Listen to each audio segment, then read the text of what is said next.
Welcome back and welcome to another edition of Fitness Friday. I'm here with Rick. Good morning. Good morning, Ashley. How are you? Good, thank you. So I know today is Halloween and there'll be a lot of kids out trick-or-treating today.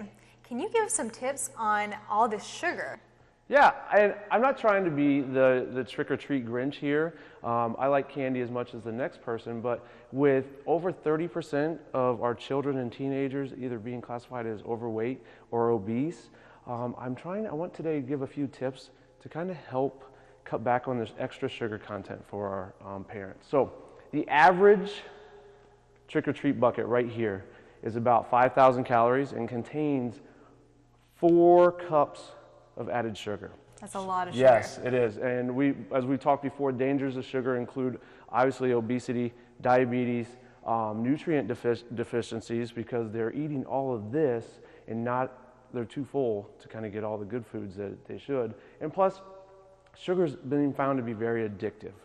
So we're not necessarily going to eat all this at one time. Most good parents, they're not going to say, go here, have at it.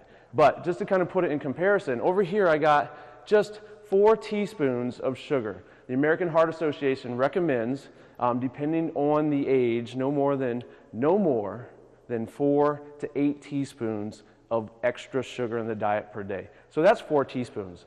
You can see I've got 1.5 of the snack size of the 3 Musketeers. That's not very much. No. You could blow through that really quick. So parents, try to be good. And you're like, all right, I'm only gonna let you have just a little bit tonight. 6 pieces, right, random right here. 6 pieces of candy, that's all you can have tonight. It is still almost 7 times the amount of sugar that the American Heart Association says puts on your upper limit. That is still a lot of sugar. Yeah, I would never imagine that this 6 pieces of candy would ever have that much sugar in it. I know, it's crazy. It is.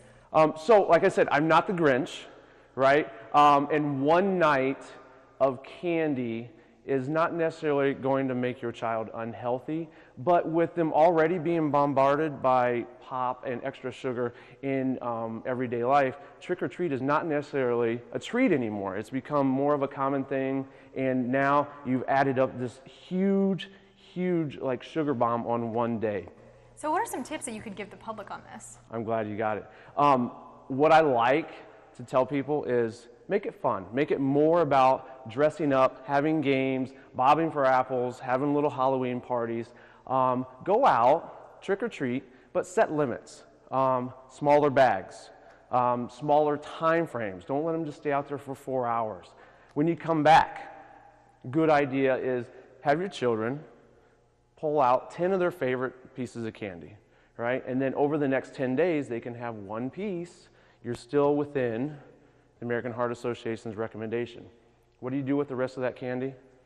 Once again, not the Grinch. Spread it around town. Give it to like local church groups, the cancer center at the hospital, nursing homes, Shelter Inc., any place that they could maybe hand out a little bit of extra candy here or there. We all like a little piece every now and then. That's true. Well, thank you for giving us some tips about all this, and hopefully, the parents will take this into consideration. I know Halloween is a very fun holiday, especially for children, yes.